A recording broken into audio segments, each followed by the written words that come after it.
Welcome to Novelist Spotlight. This is Mike Consul, your host.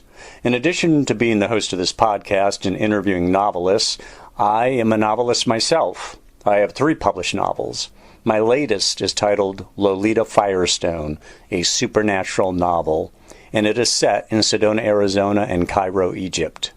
My previous novel is titled Family Recipes, a novel about Italian culture, Catholic guilt, and the culinary crime of the century.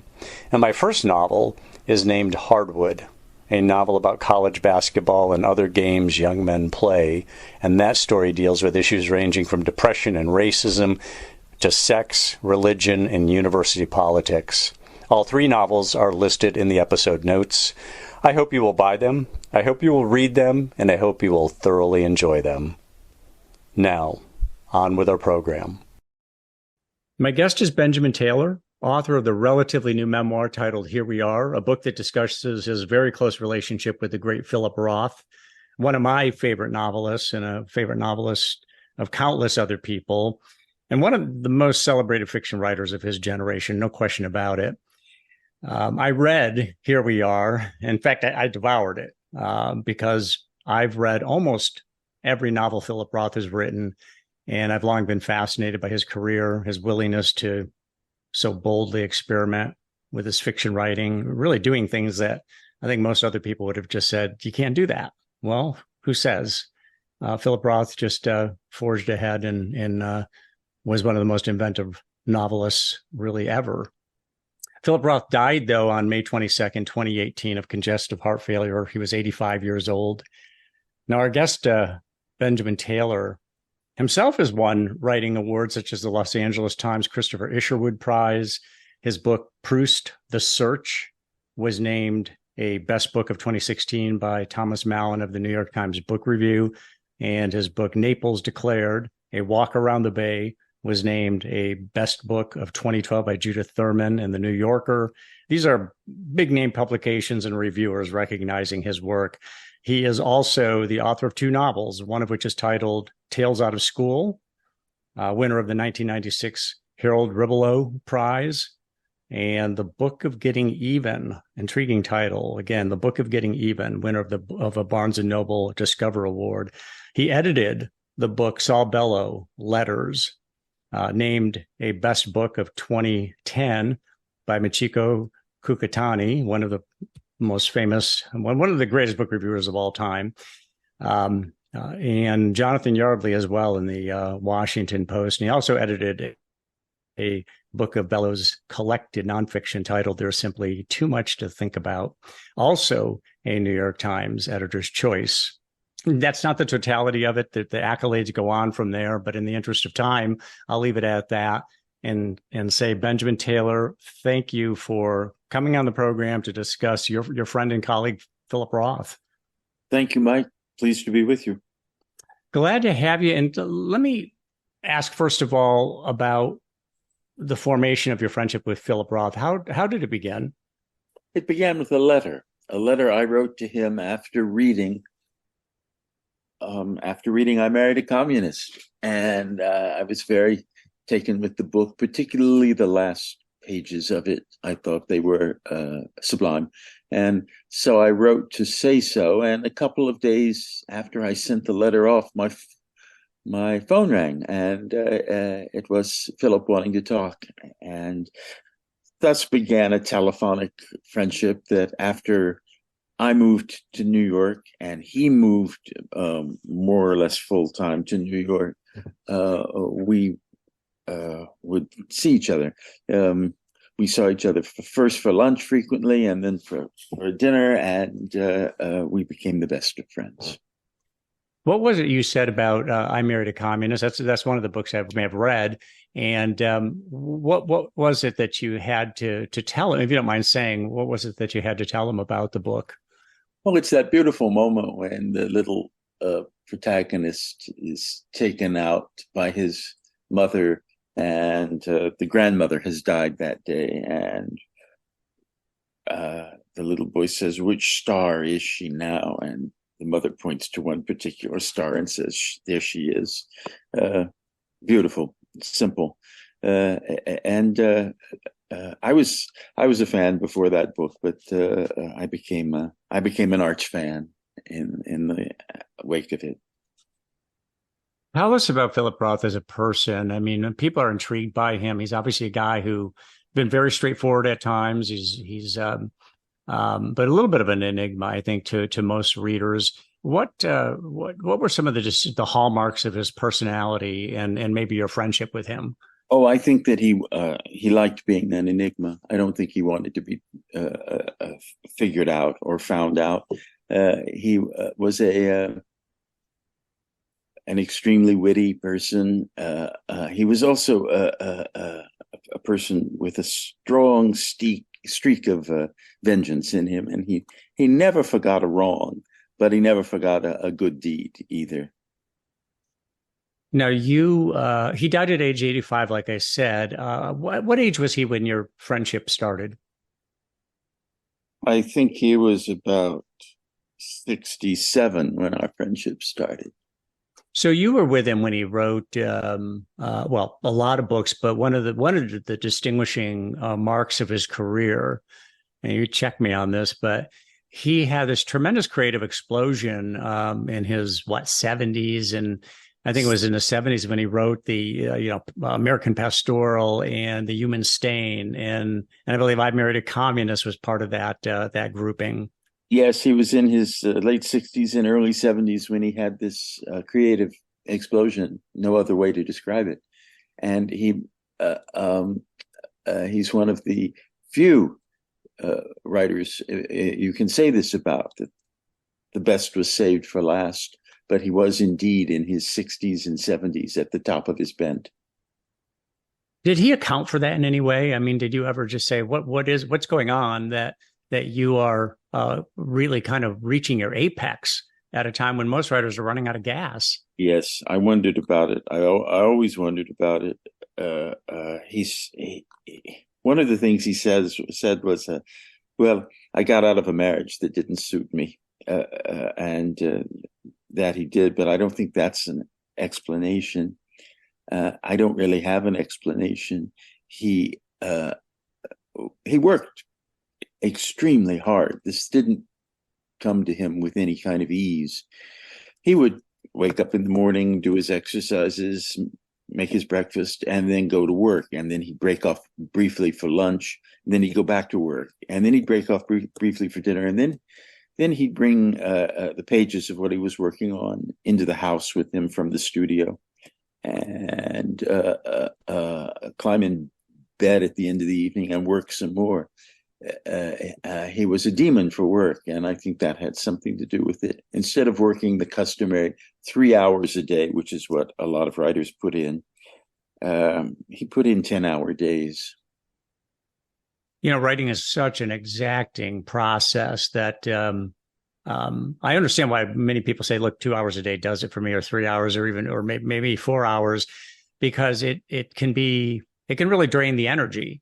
Obviously, he had somewhat of an opposite effect on him. It seems like he was very maybe energized by it. My understanding is that he had a standing desk in his studio. I think he had some back issues, Benjamin, and he would stand and type. Is that true? At one point in his life, he needed to stand in order to write, and then he installed a stool in front of the standing desk. But yes, there were standing desks in New York and in the country in Litchfield County. And there was a period when he simply could not sit down. But he's not the first writer to have had a standing desk. Saul Bellow had a standing desk, and so did Eugene O'Neill. One of the interesting things about your friendship with Philip, it came along late in his life. And Philip Roth struck me as a person who really deplored the aging process. He said at one point, and I'm quoting, old age isn't a battle, old age is a massacre. Nobody likes getting older in certain ways. Certainly physically, it's not what we want it to be. But to what degree did he really struggle with it? Did you talk about aging a lot with him? Is it one of those subjects that he spent a lot of time on? I think it was the dominant subject. He deeply resented the aging process, as you say, and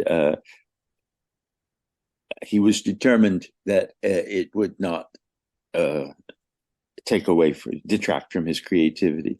But at the age of about 75, he retired. He really did retire from writing for publication. He went on and wrote some other things, not for publication, but he felt after the book called Nemesis that he'd struck a high note and that he wouldn't be able to do that again. And so he did pack it in. He knew when to work and he knew when to stop. And he was a man who, it sounds like, was very aware of his legacy and looking to protect it. Yes. It's interesting that his erotic life and his creative life declined on the same schedule, ended simultaneously. And he had written so much about being an erotic being that when that part of life was over, he had much less wish to go on writing. And he used to say that the latter years of his life had been the happiest. He expressed a great contentment. And about his art, he said, the demon has finally left me. The demon being just this impulse that he had to write. Yes. Well, yeah. Yeah. You know, it was 31 books and then he was done. Yeah. I was surprised when I heard that he was retiring, because oftentimes people feel like writers I'm talking about, especially ones who have had a career as his, it's like breathing. I can't stop writing. Stephen King kind of makes it sound as though if I stopped writing, I would basically lose my mind. I go insane. So I just do it. I keep doing it. But he, as you said, though, he continued to write. He just decided to end on that high note. He never did. Actually, before I get into the Nobel Prize conversation, you mentioned he was a very sexual being. There's no question about it. His writing, it's just very much in his writing. He got pilloried by feminists for that reason. But as he aged, I mean, once that impulse was gone or the capability was gone, did he not? He seemed that beyond the sexual act, there was just the sensuality that may have extended simply to having physical contact with a woman, let's say. Was that not part of his repertoire, let's say, his erotic repertoire? It was, and then it was over, and it was over on the same schedule as his creativity. And he was content to just let that go. That part of my life is over. And obviously he had quite a life on that front. In one mood, he would say that he'd never been happier. But in another mood, he would say, the days are very long now without work. Yeah. So what about it seemed like relentless criticism from so-called, feminists, that his writing, he objectified women, women who know him, though. My understanding is they said he adored women. He was obsessed with women. And yet feminists were saying, because there was a lot of sexual content in some of his books, that he was objectifying them or didn't respect them. When he lay dying, the bedside was crowded with women. Wow. Yeah, I'm not surprised.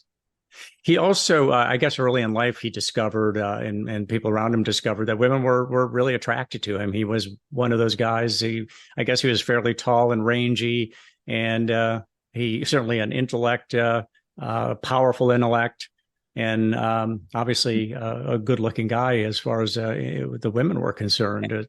And funny. And funny. Women, yes. A sense of humor is one of the top things on women's lists. Like many great novelists, he was a great mimic. As in mimicking voices. What were some of his favorites? Oh, it was, people he knew. He loved, what was the name of the man who has recently died, who did Dame Edna Everage? He could do a wonderful impersonation of Barry Humphries. That's the name. Uh-huh. Barry Humphries. He could do wonderful impersonations of Barry Humphries in both his famous roles, Les Patterson and Edna Everage. He was a great admirer of Barry Humphries. Now, his principal, I mean, he had many influences, but his principal influence was who? Saul Bellow, is that right? I think it was reading The Adventures of Augie March in 1953 that set him on the path. That book he really wished to emulate, not in its themes so much as its energy. So, yes, I would say Bellow was very important to him, and also the translations of Louis Ferdinand Céline. Louis Ferdinand Céline was very important to his development. As for his contemporaries, I think the writer he looked up to most was Updike. They weren't exactly friends, but they were friendly rivals, and they ran a long foot race alongside each other.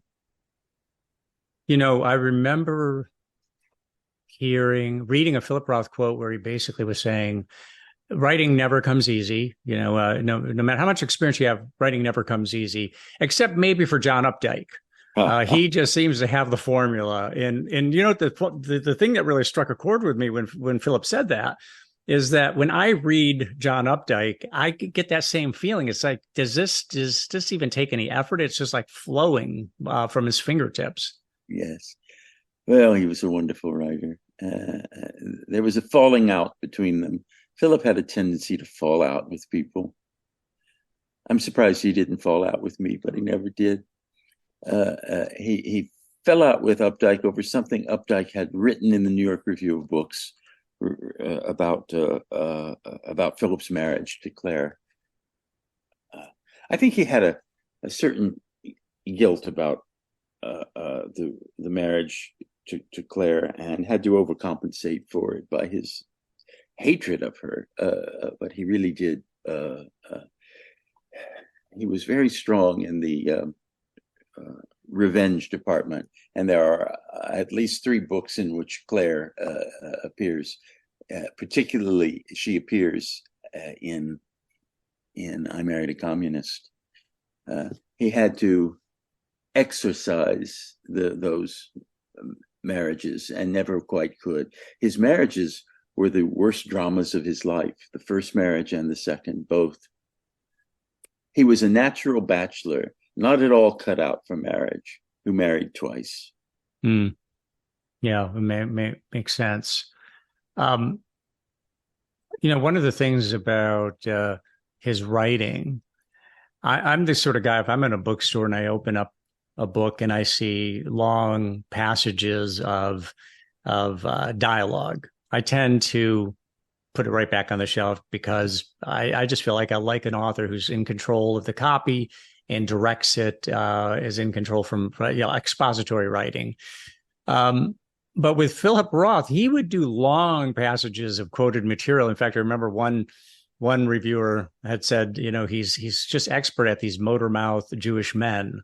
He'd write these long passages where they're just yakking away, and for whatever reason, he just had such a gift for dialogue. It never turned me off. I always found those passages to not only be artistic, but he was able to convey a lot of information without it sounding like he was preaching or that he was overemphasizing a particular point he was trying to make.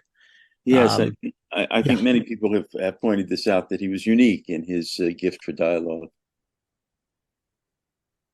I think we have one thing we have in common, Benjamin, is our favorite Philip Roth novel, I believe. Which one is your favorite? I think The Human Stain is my favorite. Yeah, that's mine too. Yeah. I thought I heard you quoted on that. Tell me why. Well, I think it's the book in which he goes deepest into the soul of the nation, and he goes deepest into Zuckerman, the narrator, and he goes deepest into the hero, Coleman Silk. It was the germ of the novel was an episode of political correctness at Princeton. His friend, Melvin Tuman, who was a sociologist specializing in race relations, kept calling roll at the beginning of the term. And there were these two students who were always absent. And he said, finally, do they exist or are they spooks? Well, it turned out that the two students were Black and all hell broke loose. And that, I think, gave him his novel. Mel Tuman was forced into an early retirement, like Coleman Silk. Mel Tuman wasn't from a Black family, but that's another thing about the book that fascinates me: the way he depicts a Black man who is not Black, who has severed all ties with the past and turned himself into a classicist, a Jewish intellectual professor. And one of the things about Coleman that really struck me in that book was his determination to live that life, that he rejected his family. Yes. And some of the most powerful pages Philip ever wrote are between the two brothers in that book. The brother who cannot forgive Coleman for his defection from race. Yeah, that's a good way of putting it. He not only defected from the family, but he renounced his race to become what he was determined to become. On the one hand, it's admirable that somebody is that determined and that effective. On the other hand, obviously, being a family member would obviously find that offensive. Well, when Coleman was fathering children, he kept wondering if the next baby would be Black, but it turned out not to be so. It's just a tremendous book. I thought that American Pastoral also was. The Counter Life is one of my favorites as well. Yes. But his favorite, Philip Roth's favorite, he makes no bones about it. And I guess the answer comes very quickly, is Sabbath's Theater, which I believe won the National Book Award. Is that right?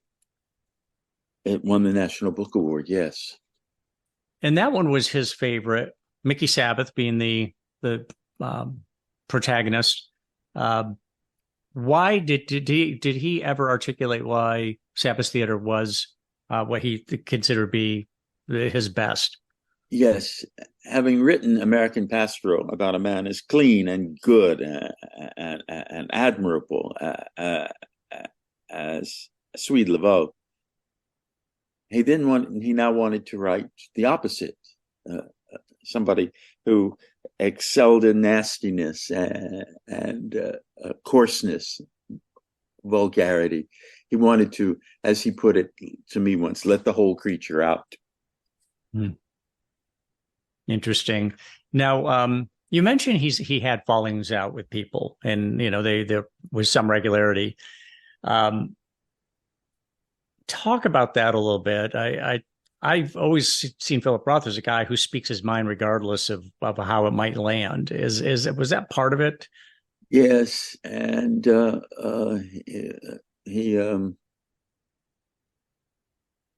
he didn't always wear his fame lightly. He was worried about people who, knowing him, would try to use him, or people who would go to the press with information about him. I think of one case in particular, somebody who talked to a journalist about Philip, and he deeply resented that kind of thing. On the other hand, he was a great friend to many, and as I say, the waiting room and the hospital room were full of friends, many of them women friends, many of them former lovers, when he was dying. Now, of course, his father died before him, and what is it? The book Patricide, which is a memoir of his dad's death, where he was assisting his dad. Do I have the right book? Yes, but it's called Patrimony. Patrimony, that's what it is. Patrimony, yeah, patricide. That doesn't make, yeah, patrimony. And Were you friends with Philip when he went through that whole episode where he was taking care of his dad at the end? That was before my time. But my Just- taking care of Philip constantly reminded me of that book, because I was one of Philip's two chief caregivers, and I was very happy to play that role. But it reminded me of what Philip said about how he took care of his own father. Patrimony is just a beautiful book, and you can just imagine him, overseeing his dad, and then realizing, well, this is what I have to look forward to. This is what the end is like. Yes. And the go ahead, Benjamin. So Phil, it's the book in which Philip first confronts the realities of old age. The realities of young manhood were his point of view for a long time. My Life as a Man, The Professor of Desire. These are young men's books, and Philip was determined to remain a young man. He raised no children, and that was one way of remaining young. But with the death of his father, there was no one left between him and the ditch, as it were, and he began to think about the wages of time. So he died of congestive heart failure. He had multiple heart attacks, or at least he had multiple stents put in him. And I believe they couldn't really do anything more. They had done as much as they could in terms of medical intervention. Was his situation with the heart, with the heart disease, was that a genetic situation, or did he live a lifestyle that eat a diet, live a lifestyle that kind of led him down that path? Oh no, he had a very healthy way of life. He was never a smoker. He was never a drinker to speak of, and he just was unlucky physically. He had, unlike his father or his mother, he had heart disease from middle age on, and he did have, I guess there was a silent heart attack that began all this, and then heart surgery. Rather than heart attacks, he tended to have heart surgery. But at the end, there was multiple organ failure, and I will never forget the courage with which Philip said to his doctors and to all of us who surrounded him, "Let's get on with it." And what did that mean? The end of intervention? Just let me go? Yes, he said he was ready to go. And I asked one of the doctors, is he afraid? And the psychiatrist said, no, absolutely not. There's no fear at all in him. Philip is a well-known atheist, and I remember he was on Fresh Air with Terry Gross, and she pressed him on that just a little bit. She was a little surprised by it, and she pressed him on it, and he said, I have no, I think I've got him quoted almost exactly, I have no appetite for self-deception or self-delusion. Mm.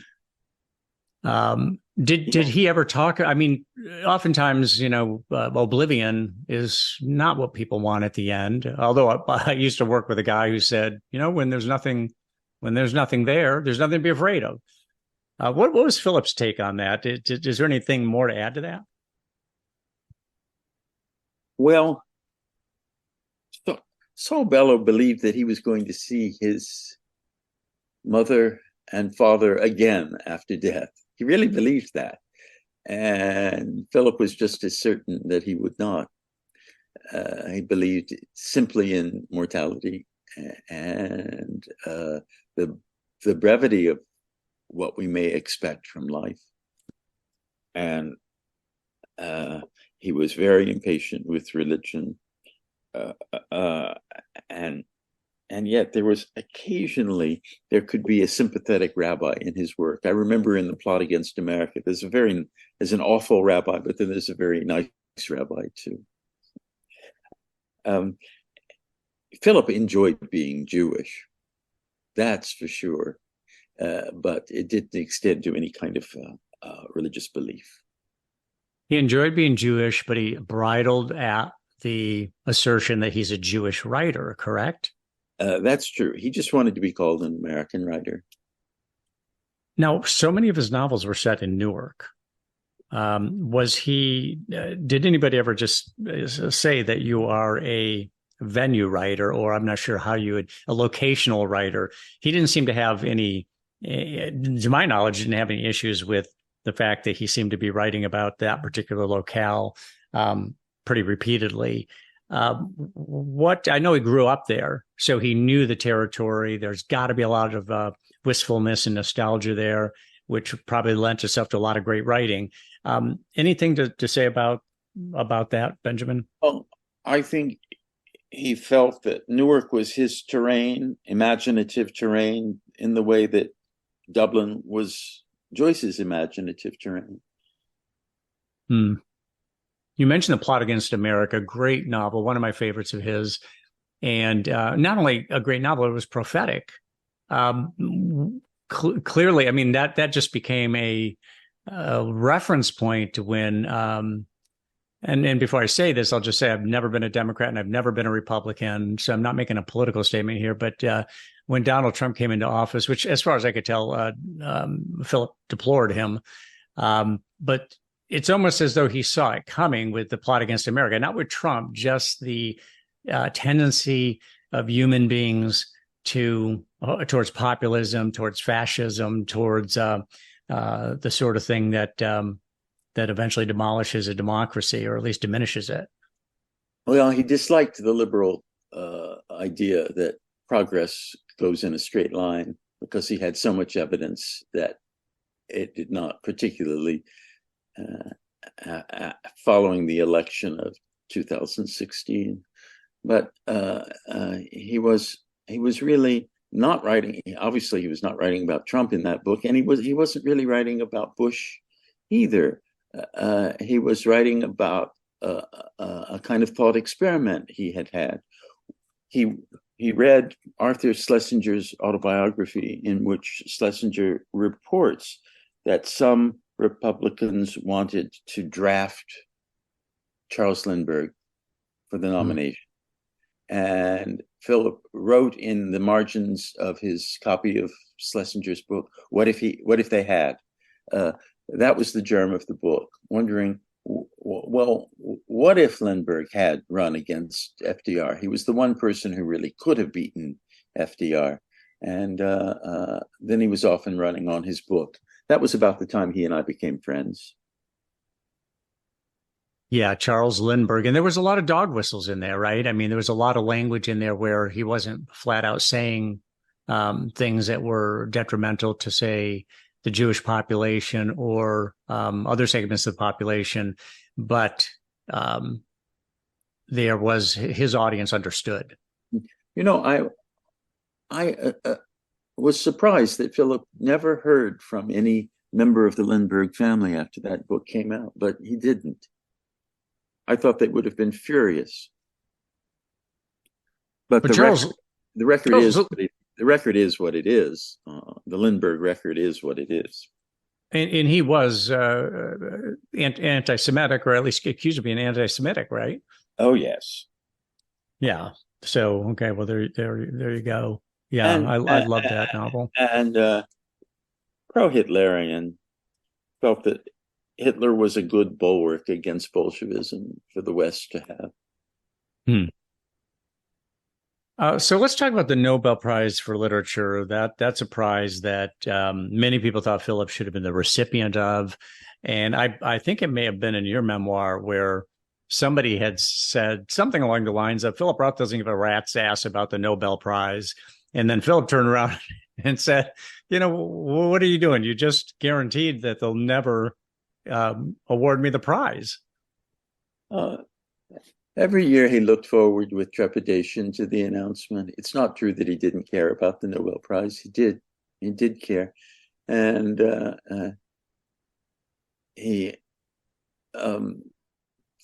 joins that long list of very great writers who didn't win it.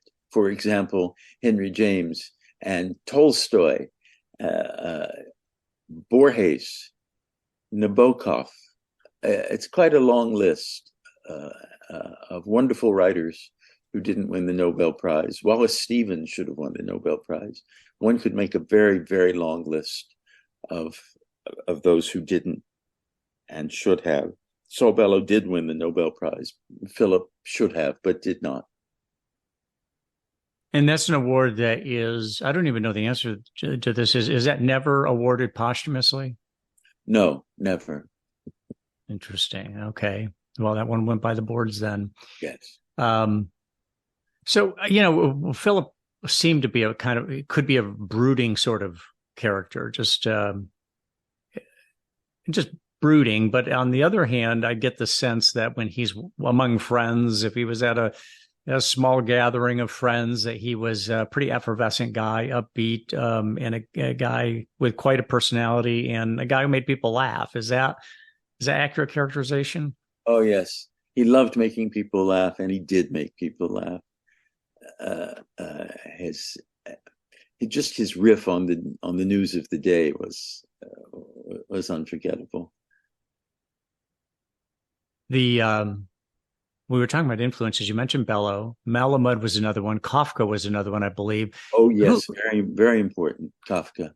Yeah. Who would you add to that list? So Bellow, Malamud, Kafka. Singer. Isaac Bashevis Singer. I don't know that Philip was influenced by Singer, but he certainly admired Singer. Everybody does. But he needed, mostly what he needed were American influences. And Bellow, who begins that book, Augie March, with the words, "I am an American, Chicago born, and go at things my own way. First to knock, first admit it." That's what ignited Philip.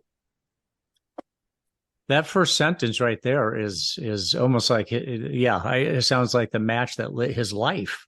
Yes, because he was very much, I'm going to do it my way.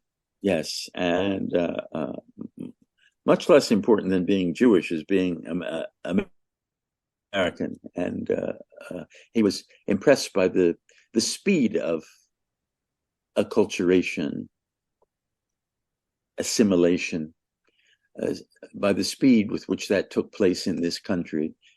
Did not take place with the same speed in others.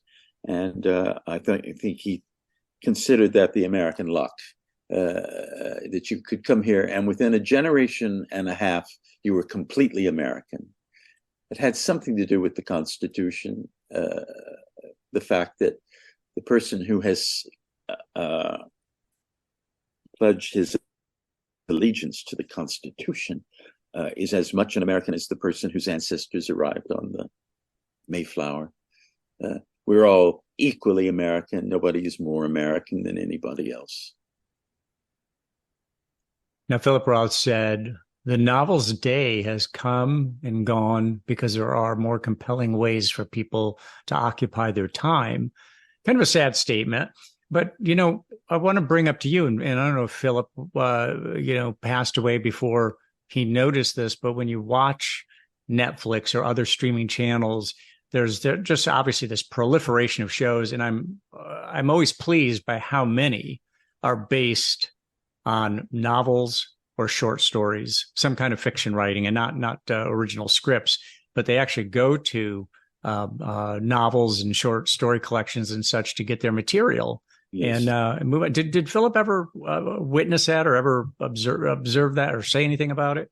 He was very interested in the adaptations of his work. And indeed, I saw the film of American Pastoral with him when he saw it for the first time. And he turned to me when it was over and said, "Not bad." It wasn't my opinion of the movie, but he was rather forgiving. There was a terrible movie made of Portnoy's Complaint, and he made a point of never seeing it. Everybody told him how terrible it was. And there was a movie made of Goodbye Columbus. He was fascinated by film. He watched movies every week. Fascinated by foreign films, Indian, the Satyajit Ray, for example, he loved. I think I write about that in my little memoir. and he was.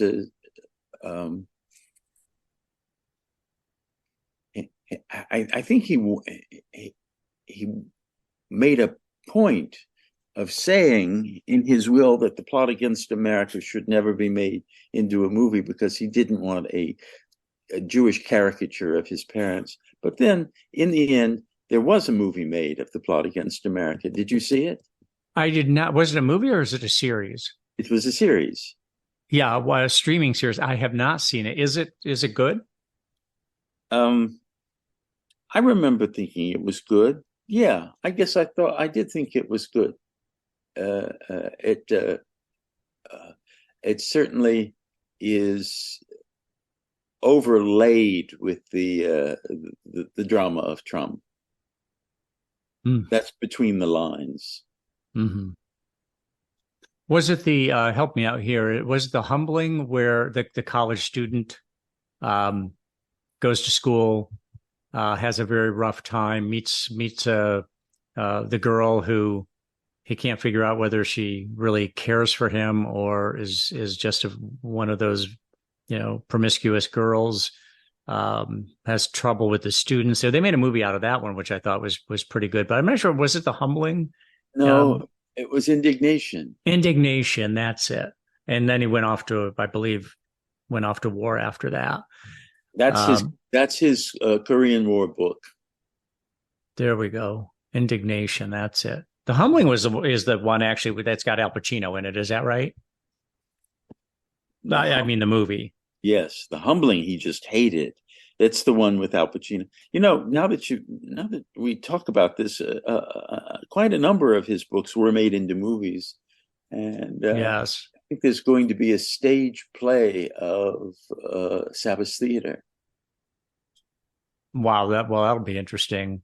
The Human Stain was also made into a movie, and I thought they did a pretty good job of it. I loved that book, and it contains so much more content that was possible with the movie. But I still thought they did a pretty good job with that. I think it's better to compare movies to other movies rather than comparing them to the books on which they're based. Yes, yes. So let's go to early in Philip's life. He went to Rutgers. He went to Bucknell.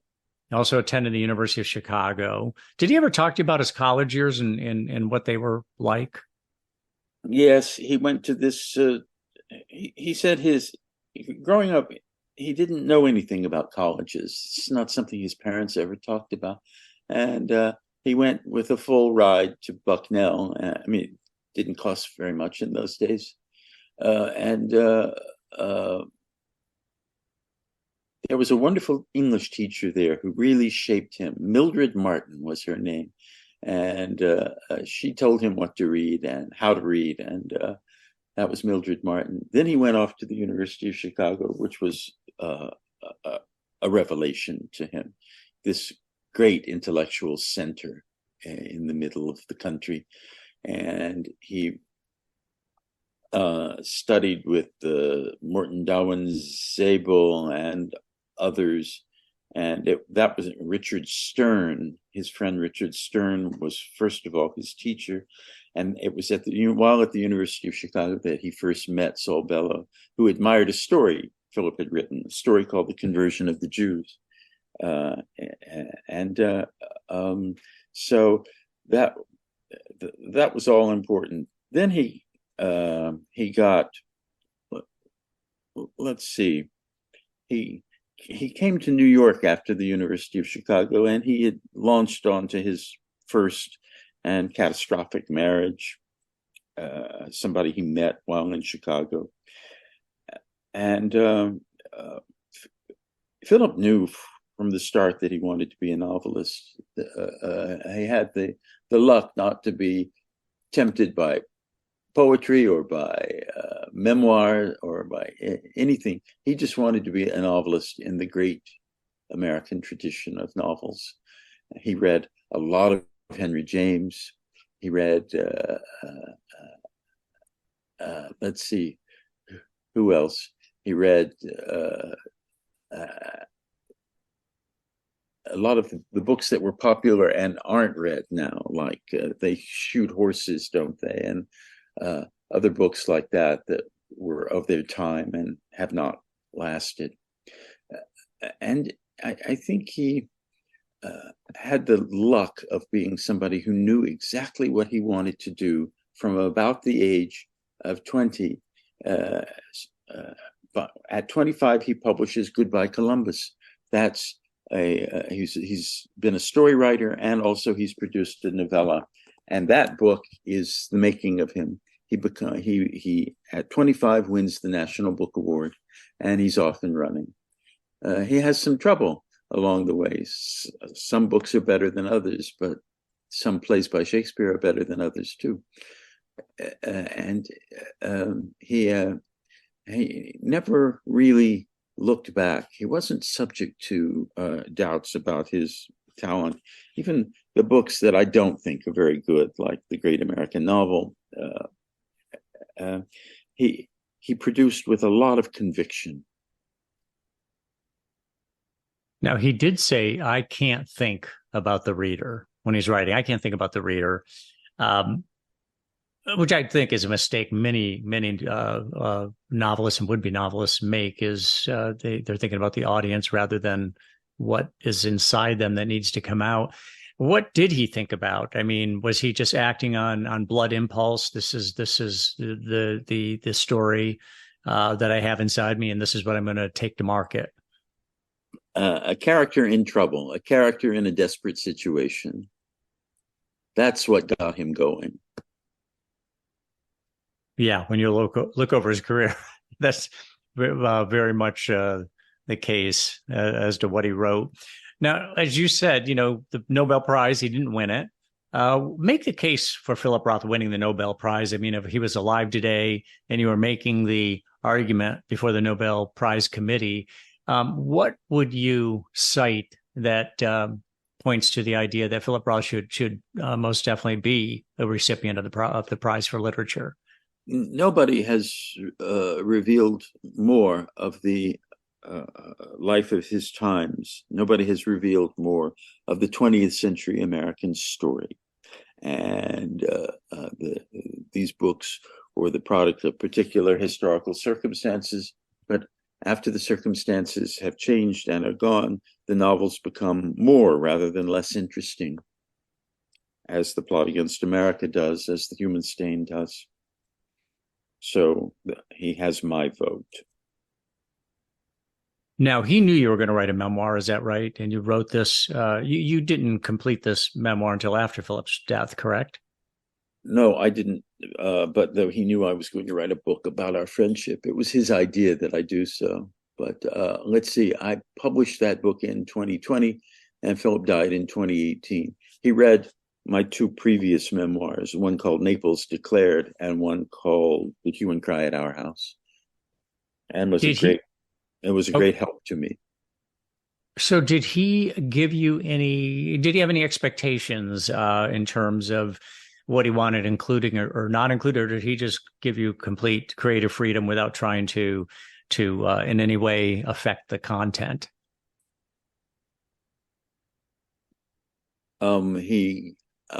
He said that this is your memoir, not mine. No, good point. Yeah, it's your experience, not his. Your experience with him. So, would he have liked the book? I don't know. I don't let myself think about that. My job was to tell the truth as best I could. Talk about the approach you took to the book. I mean, is there anything to be, obviously it's a memoir. You're talking about your experiences, your time with Philip Roth. Is there anything you can tell us just in terms of how you approached it? I used to be the slowest writer in America. Now I've become one of the fastest. And that was the book that I wrote at top speed. I didn't have to think about it. I didn't think about shapeliness or ordinance.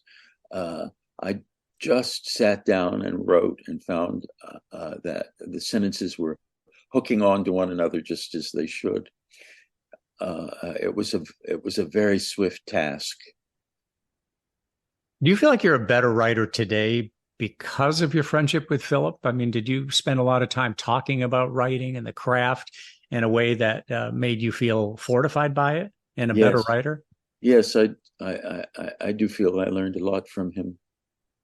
But I have to leave it to others to say how good a writer I am. What are you working on now?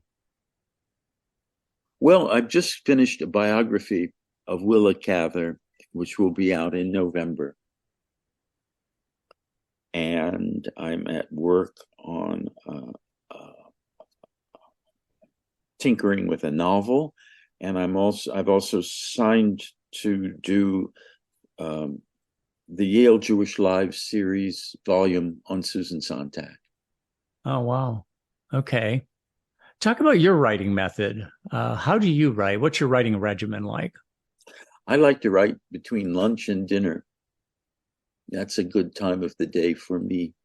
I'm not a morning person. I like to stay up late. I like to read. But as for writing, when I'm writing, I like to do it in the afternoon. So how far out are you right now in terms of what you know you're going to write? You're tinkering right now with the idea of writing another novel. Yes. And then beyond that, do you have a slate of ideas that you just kind of keep on the back burner and see which one starts to really simmer? Well, I have my own ideas, but the idea for the Sontag came to me from others, from her son, David Reef, who approached me by way of the editors at Yale to do that book. So that peach just dropped into my lap. Now, what do you think Philip Roth's place will be in American literary history? I mean, some writers don't last that long. They're very popular, and they're popular for a certain period of time after their death, but then they kind of fade into the past. I don't know how many universities assign Roth novels in their classes. I would imagine there's many, but what do you think his place is in history, and how sustainable do you think it'll be? I think it's sustainable, though he may go through a partial eclipse, as people do after they die. But I think that he was the best American novelist of the second half of the 20th century, along with Bellow. Who are some of the other contemporaries he respected? I think Don DeLillo he met at one point. Oh yeah, well they were friends. He and Don were friends and were a mutual admiration society. So different. Their writing is so different, but they respected what each other was doing. Yes, and so different as men, because Philip was a cut up, a mimic, a jokester, whereas Don DeLillo is an extremely silent man. It's almost comical. It's not that he's haughty. It's not that he's aloof. He's thinking. And he's observing, silent. Taking lots of mental notes. I mean, and you really see that in his writing. That DeLillo, I don't think anybody does any better observation of just people in life than he does. I'm not surprised that he and Philip were friends. Don could still win the Nobel Prize. Yes.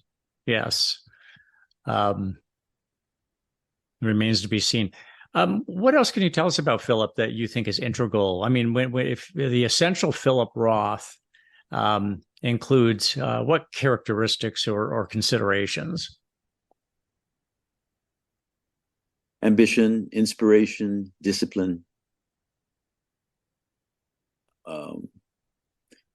an extraordinary gift, both for realism and, when he turned his hand to it, for postmodernism. You know, he's a case of somebody who tried out postmodernism in the counterlife, and then went right straight back to realism. So that I found interesting.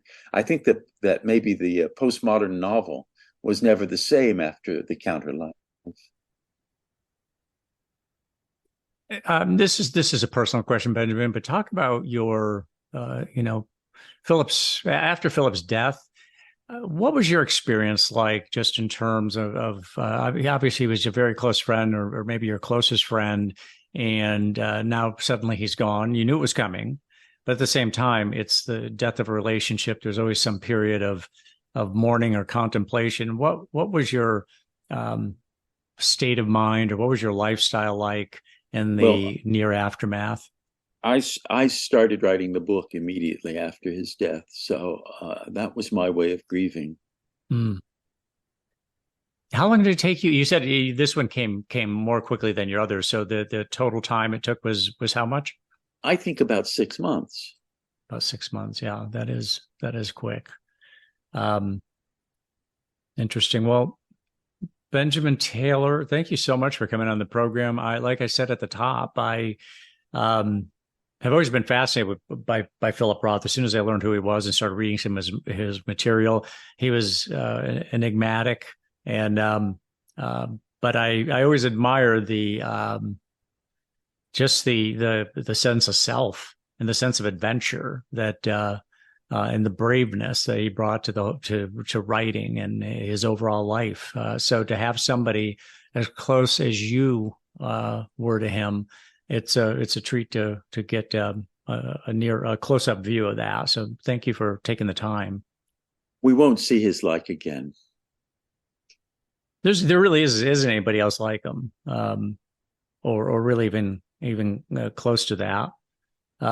Why won't we see his like again? I mean, is it just that he's an original, or has the world changed in certain ways that won't allow for it? Well, we won't see the like of Henry James again either, or the like of Saul Bellow. The thing about major writers versus minor writers is that minor writers leave literature exactly as they found it. But a major writer is a kind of catastrophe for things as they are. Nothing is ever the same again. Nothing was ever the same after Henry James. Nothing was the same after Saul Bellow, and nothing is the same after Philip Roth. Hmm. And for our listeners, there is a link in the episode notes to learn more about Philip Roth, philiprothsociety.org. The link is there. Also, if you'd like to learn about Benjamin Taylor, more about him and his writing, there is a link to his website in the episode notes. Benjamin, again, thank you so much for joining us. Thank you, Mike, very much.